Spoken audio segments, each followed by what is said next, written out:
Thousands gathered at Canada's National War Memorial today. The Prime Minister was among those who laid wreaths by the tomb of the unknown soldier. The ceremony honored veterans and the 118,000 Canadians killed in service of this country, as well as the 4,000 personnel still deployed right now. But even this day of nonpartisan reflection didn't escape partisan politics. Ginette Petitpas Taylor is the Minister of Veterans Affairs, and she joins me now. Minister, welcome to the show. Thanks for being here. This is the most significant day, I would say, for your ministerial portfolio. How are you thinking about veteran sacrifices this November 11th? Well, I can tell you, David, being at the National Monument today and seeing the thousands of people that were there that are gathered warms my heart. I think of my many family members that have served in the Canadian Armed Forces and also the many veterans that I've met over the past year and a half since I've assumed the functions of Minister of Veterans Affairs.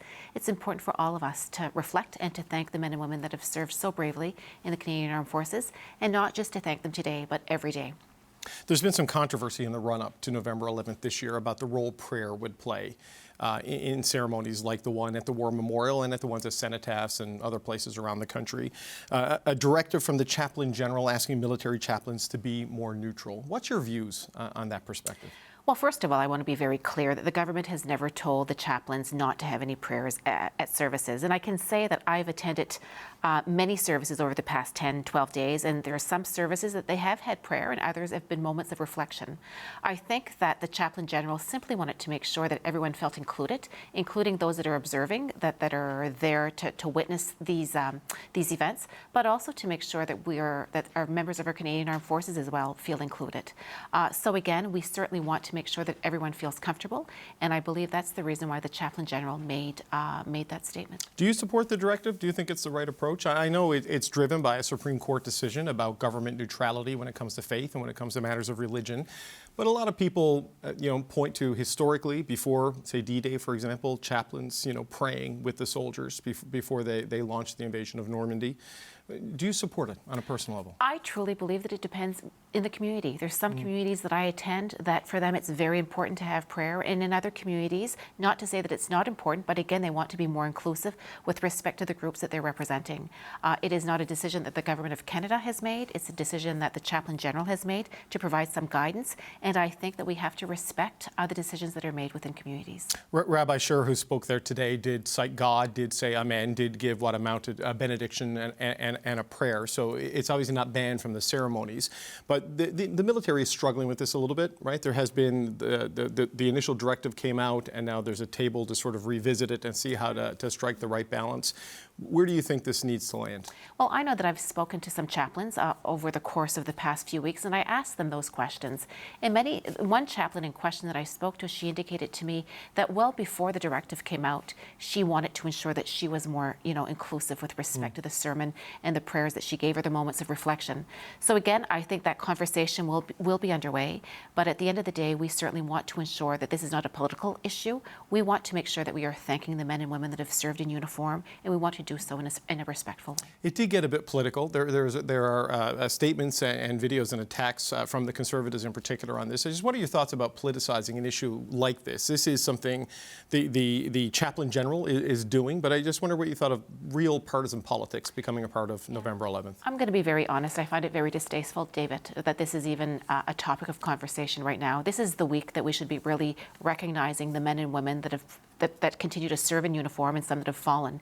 And to be talking about, politics and making cheap political games out of this, I think is really distasteful.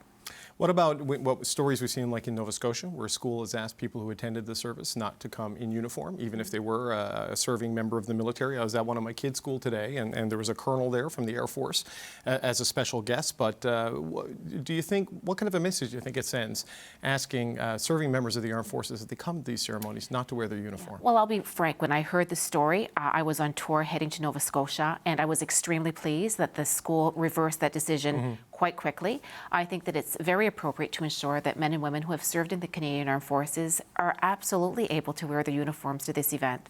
But I also think it's a teaching moment for the school in question as well, and to make sure that they continue to have those conversations. I think it's important to make sure that if children who attend that school belong or international students that are coming from different countries that are war-torn, that again, that we take the time to explain to the children kind of the duty and sacrifice that the men and women have made here in Canada. So again, I was pleased to see that they overturned that decision very quickly and that our men and women were certainly allowed to wear their uniforms.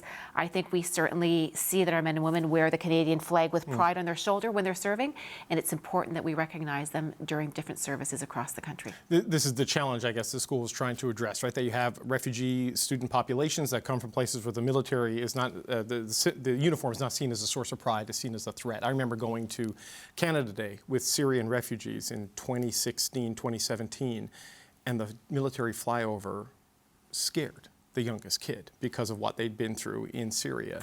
How do you navigate this balance, though, right, between this is a day of remembrance and commemoration for sacrifice with that changing reality? Well, David, before I entered politics, I worked at the RCMP, and I can remember many newcomers that came to Moncton. When they would see a uniform, a police officer, it would be a real trigger for them. And I'm sure the same applies at the school. But again, I think it's truly important to make sure that we educate, the children, for them to understand the difference between perhaps our country and the country of origin that they come from, because we want to honor the men and women that have served, and it's important that we educate, all about our history as well. Commemorating and remembering the veterans is part of it. Supporting them is another. And 2 weeks ago, CBC found a misreading of federal rules which may have caused tens of thousands of veterans to be overcharged for long-term care. As Minister of Veterans Affairs, what's your response to that? What are you doing about it? Well, I can say when I read the story, I'm concerned and I have tasked my department to make sure that they look into this matter carefully, as I want to have a greater understanding of the situation. This could lead to a possible class action suit. I mean, is this something that would maybe go to court, or do you think this is something you can try to resolve before that? There is pending litigation, so I really can't comment any further on the matter, but I can tell you that I have seized my department and tasked my department to make sure that I have a clear understanding of the situation. Ginette Petitpas Taylor, Minister of Veterans Affairs, thanks for your time today. Thank you so much.